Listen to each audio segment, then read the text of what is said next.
vivre comme Jésus qui m'a aimé. Je voudrais vivre comme Jésus qui est mourant. Je voudrais vivre comme Jésus qui est mon sauveur. Je voudrais vivre comme Jésus qui m'a sauvé. Alléluia. Je voudrais vivre comme mon roi qui m'a sauvé. Je voudrais vivre comme mon Dieu qui m'a aidé. Je voudrais vivre comme mon roi qui m'a sauvé. Je voudrais vivre comme Yahweh qui m'a aimé. Merci Père Céleste, le roi du ciel et de la terre, pour cette opportunité que vous nous conviez afin de propager la parole de Dieu. El Shaddai, aide-moi à ce que je parle de ta part. Conduis-moi du début jusqu'à la fin. Au nom du Seigneur Jésus, nous avons ainsi prié. Amen. Bien-aimés dans le Seigneur, shalom, shalom, shalom, peuple de Dieu. Que les trop vous assistent. Avant de commencer toute chose, j'aimerais toujours, chaque fois, remercier les initiateurs de ces idées et tous nos confrères, serviteurs qui ont eu à disposer leur temps pour l'évolution de la parole de Dieu et l'accomplissement de cette œuvre. Que les Très-Hauts vous bénissent. Bien-aimés dans le Seigneur, je pense que nous sommes pendant notre 5e thème de la pensée spirituelle qui est comment garder la foi en Jésus. Bien-aimés dans le Seigneur, la foi, selon les Écritures, lorsque nous regardons dans le livre des Hébreux, chapitre 11, verset 1, la foi, c'est une ferme assurance, mon frère, des choses qu'on espère, une démonstration de ce qu'on ne voit pas.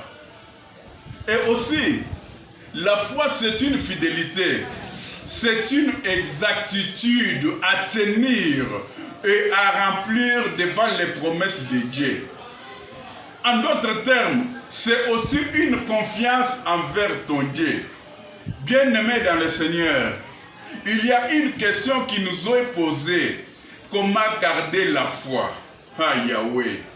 En tant que chrétien, prenons l'exemple de notre père de la foi, qui est Abraham. Abraham a dû sacrifier son fils unique, Isaac, sachant que Dieu est capable de le ressusciter. Encore lorsque nous prenons le livre d'Hébreux 11, le verset 19, nous voyons que la foi, c'est une origine. C'est la parole sortie de la bouche de Dieu. Et si nous prenons encore le livre de Jean, le chapitre 11, le verset 14, nous voyons que toute écriture est inspirée pour donner la foi, certainement aux paroles, aux hommes qui peuvent parfois vous encourager, parfois vous décourager. La parole d'un homme, mon frère et ma sœur, ne donne pas la foi. En conclusion sur ce chapitre, pour bien garder la foi, c'est en exerçant chaque jour devant les problèmes de la vie auxquels nous sommes confrontés. Prenons aussi le livre de Jacques 2, 17 jusqu'à 18. Le Saint-Esprit nous aide à grandir dans la foi. Garder la foi dans la lecture et dans la méditation de sa parole, qui est la parole de Dieu. Appliquer cette recommandation dans la vie pratique. La foi sans les œuvres est une foi morte. Je vais vous donner un exemple. Regardez le cas de la femme qui saignait le sang pendant 12 ans dans le livre de Matthieu, chapitre 9, verset 20 jusqu'à 22. Cette femme a dû saisir sa foi.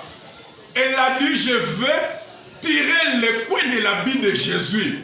En tirant le coin de l'habit de Jésus, je vais avoir une solution à mon problème. Cette femme a dû souffrir. Elle a vu les médecins, elle a vu qui que ce soit, elle n'a pas eu de solution. Mais en tirant l'habit de Jésus, elle était guérie. Il ne faut pas avoir la foi comme celui de Thomas.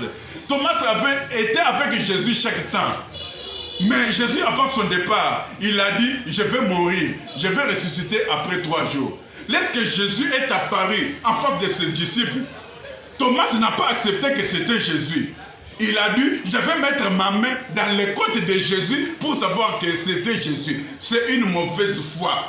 Il faut adhérer à la croyance que Dieu est capable de tout et l'unique foi émane de notre Dieu. Bien-aimé dans le Seigneur, que tout celui qui a dû écouter ce message soit béni au nom du Seigneur Jésus-Christ.